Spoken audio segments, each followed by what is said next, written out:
So the moon's just out, half a moon. No one's here. Here's on a barra. Let's rock and roll. So arriving at the lake at the crack of dawn, finding no one there, I wasn't really surprised, to be fair. It was like -1 degrees when I first got in the van and didn't get much above 0 degrees when I actually arrived. It was a beautiful, beautiful morning. Mist rolling on the water, not a breath of the wind, and the sun was slowly, slowly coming up.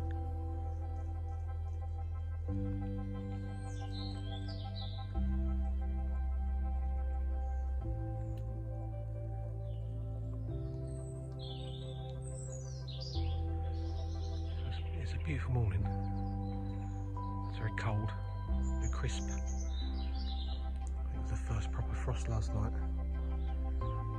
and no doubt this would have knocked, well, either one or two ways. It would have knocked fish down. It's going to be really tricky, or they're going to get on the feed. We'll try and nick a bite, one bite when it's like this. It's all a bit of a bonus. It's always best to try and turn up early if you can, or first light, as often the carp are active around about this sort of time, and it can often give you a sign as to where they might be. I'm just going to wait for the light to come up a little bit more, just so I might be able to see some bubblers or a few more signs on the surface of the water, just to kind of show you where they might be. But definitely quiet at the moment. Not heard a fish show or roll or anything, but they're around. I'm pretty sure they're around. So I'm now up the other end of the lake. Like I say, there's no one actually on today at the minute, this morning. I've got an island, if you've ever been in before, I've got an island that runs right way through the lake. It's probably about 20 yards, not very far. But it's quite a body of water at one end, and then you've got a little bay at the other end.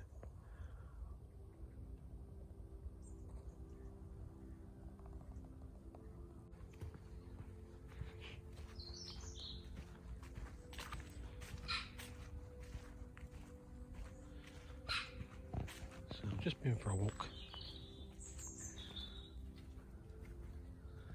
It's still a bit dark, so not much light, but you probably can't see it, but it's yeah, you can just make it out. It's in big ripples, like a big bow wave, or the last remaining ripples of a bow wave. It was either off of those reeds, or it was a coot. I've not seen any coots down here, so I might well have missed a fish show or roll.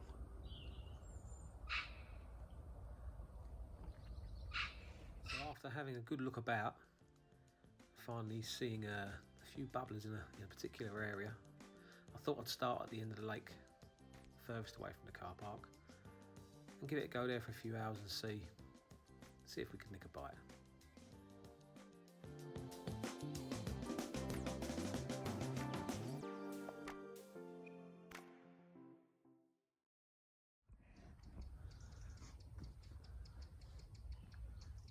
So everything's in place.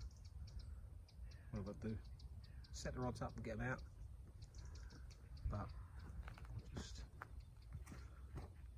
just noticed a few little patches of bubblers pretty close in, which you probably can't see. So all there was to do was to hook on a couple of fresh rigs with a couple of fresh hook baits, flick them out into a couple of likely looking areas where I'd seen some bubblers, and apply a little bit of bait, just enough for a bite. So my bait of choice through a lot of the year actually is mainline cell, especially in 10mm. As it gets to autumn winter, I combine it with a fruit smart liquid, and I tend to use it quite a lot. What I do is I start off with a big dollop of the smart liquid in a bucket, and then I take my baiting spoon and I just smear it over all of the boilies. You can get your hands in there and get a bit messy, but I'm trying to keep my hands warm, especially when it's really cold. I'd rather use the back of the baiting spoon. But anyway, yeah, just work it in, work it in slowly, and you'll find that all the boilies get coated in that really attractive liquid. So rig and bait wise, very simple. I've got a cell bottom bait straight out of the bag. I've just trimmed the top off of that off a little tiny bit, and I've got a little yellow tipper on there as well, just to counterbalance the hook bait. And then I've got a nice long kicker on there on a size 8 wide gate, called a wide gate. And we've got some 15-pound camo braid there, and I've just stripped that last little bit off the bottom there. Then next up we've got a 2.5 ounce inline lead system, and we've got 15-pound touchdown. And all I like to do there is I just like to put, as you can see, I like to put some putty up the line, at least sort of 3 foot, just to sort of really make sure that everything's pinned down nice and tight to the bottom. So that should just sit with a hook on the deck, one of my favourite methods really, and the hook just above, hovering above it. So I'm going to flip this out and see if we have any joy. Hold tight.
So after putting the other rod out with identical rigs and bait, it's just a matter of sitting back and taking in the atmosphere.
So I've just started to see quite a few bubblers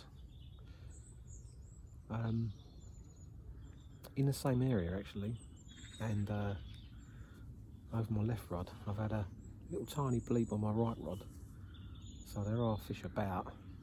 They're definitely nowhere near as active as they have been over the last few visits I've been down here. I've had some really good sessions down here actually. But a move might well be on the cards, depends how busy it gets. I mean, a couple of guys have turned up, a few guys have turned up, which obviously lessens your chances of moving. But on these kind of venues I always try to keep mobile, and keep everything on my barra. Nothing really comes off it other than my T gear, and just keep your eyes peeled. Just keep my eyes peeled, you know, for any other activity. I've just funny enough see a fish show twice. Nothing big, but more activity than I've seen really in front of me, as in showing activity. And it was just up in front of some reeds, just up a couple of swims up. So I might well move. I'm just going to keep my eye on it, and just getting up and having a walk about. It's always about being proactive on these places.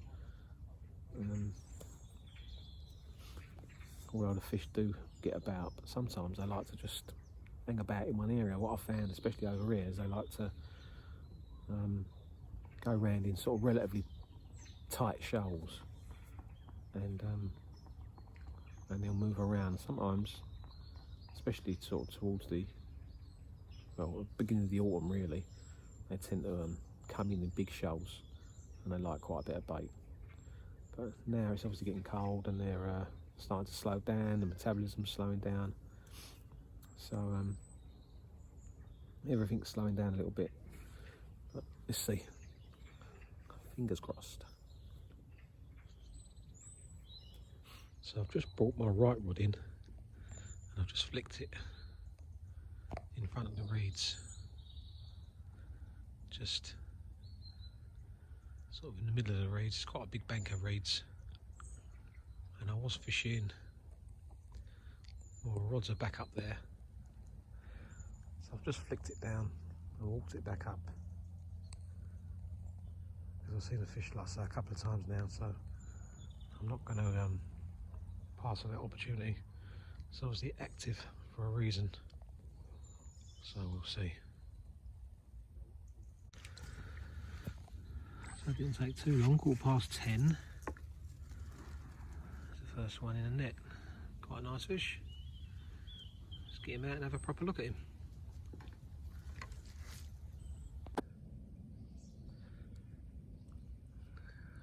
Nice chunky common. Just bouncing around, just under 25 pound.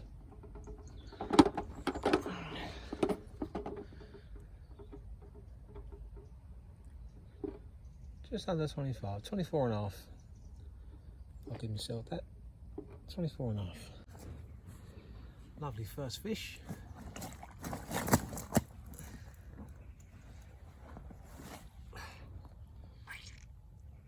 There you go, 24 pound. 24 and a half actually, I think it was. Lovely common. Nice dark colouring on him. Time of year. Absolutely over the moon. That's why we come. That's why we get up early, get out, be proactive, have a look about and see what's around. This was the one that was just flicked down in front of the reeds. I'd seen it show a couple of times, whether it's this one or not, but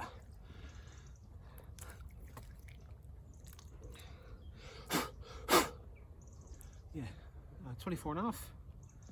First fish of the day. Let's have a look at his other side, shall we? Spin around, drop water.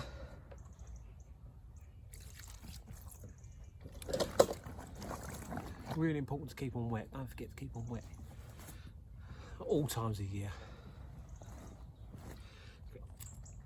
damage on his tail that side, but 24.5.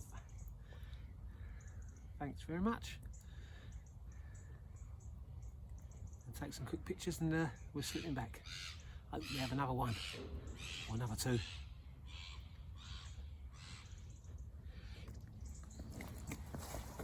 Just slip that one back,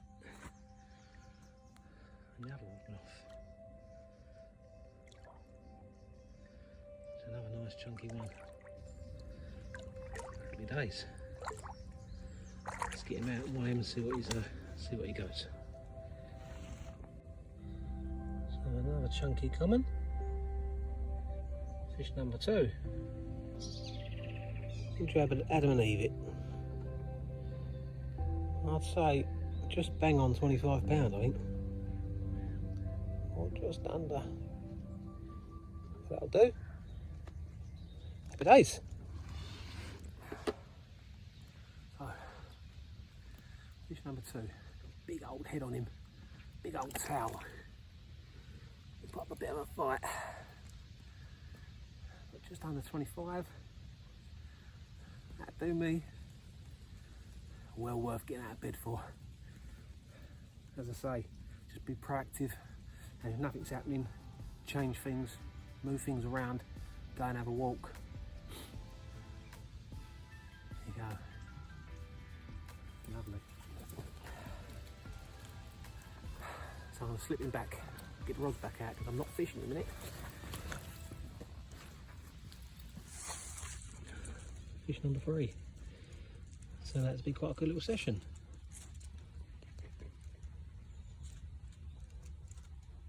He's not particularly big, but he's really long.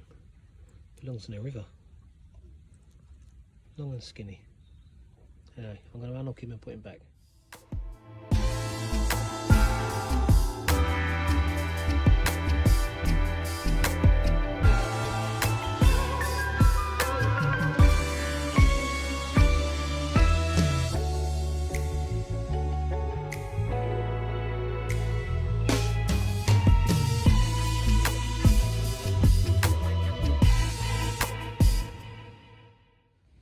So as you can see, I've had a change of swim, and all I've done is I've just moved up a couple of swims from where I was, and just makes it easier to flick this one around the side of the reeds or around the front of the reeds from here. And also I'll see one show on the island itself a couple of times, so that just means, like, you know, you need to get on them basically when you see them show at most times of the year. Well, especially round about now, because they're normally quite, you know, they can be quite hard to locate. So any signs, like I say, get on them.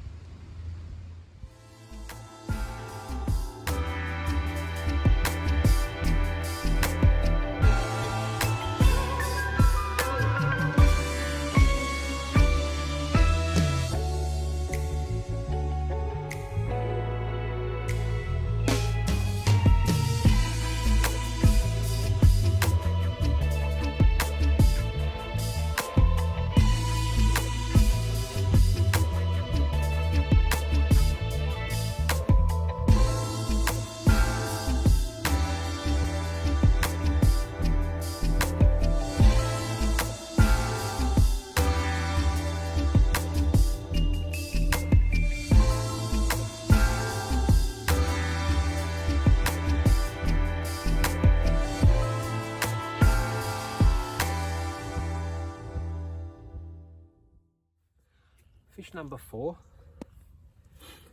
not the biggest bite by all means, but lovely colour on him, well worthy of showing you what sort of fish are in this place. If he behaves himself, might be able to hold him up to show you what he's about. If he behaves himself. There you go. Lovely clean fish, nice tail.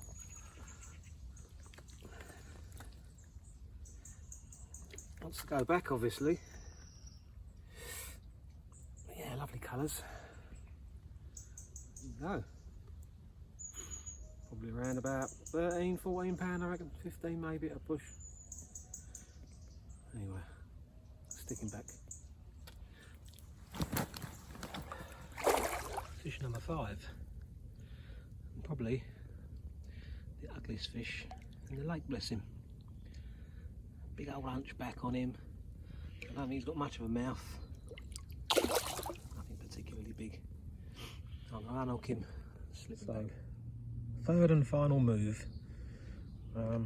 It's heading towards around about 3:30, nearly 4 o'clock, so it's going to be dark pretty soon, I would guess. But I had another 2 fish, not as big as the first couple we had, but and the last one was really ugly, bless him, and or her. So I slipped it back without even without taking a photo or weighing it, but I guess it was around about 15 pound, I reckon. Nothing big, but bites all the same this time of year.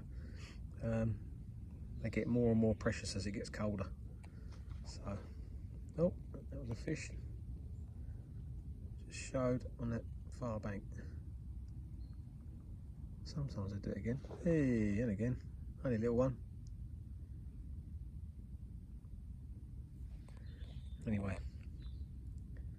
let's see if we can have a slightly better fish before we go, which would be more than welcome. So fish number 6. They just keep coming. I don't think it's particularly big again, but I'll get him out and have a look. Well, he wanted that hook anyway, and that's the proof of the pudding with the hook bait. So, nothing particularly big. I'll put him back.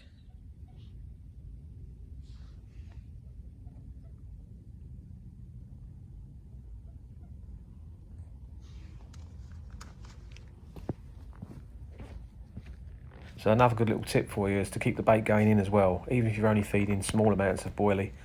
But it's really important to get the bait back in. If you've caught a fish and it's in the net, stick some bait straight over the spot, because very often there'll be more than one fish there.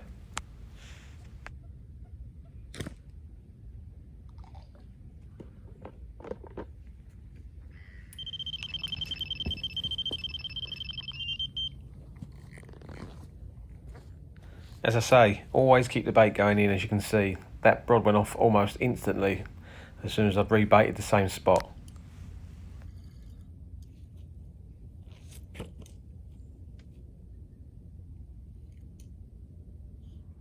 Had a cracking day here today at Birds Green at the beginning of November. I think it was 7 fish in total, and to top it with his 20 pound on the nose, lovely common. We'll have a look at his other side, eh? Beautiful fish. That big old rudder on him, look. Big old towel.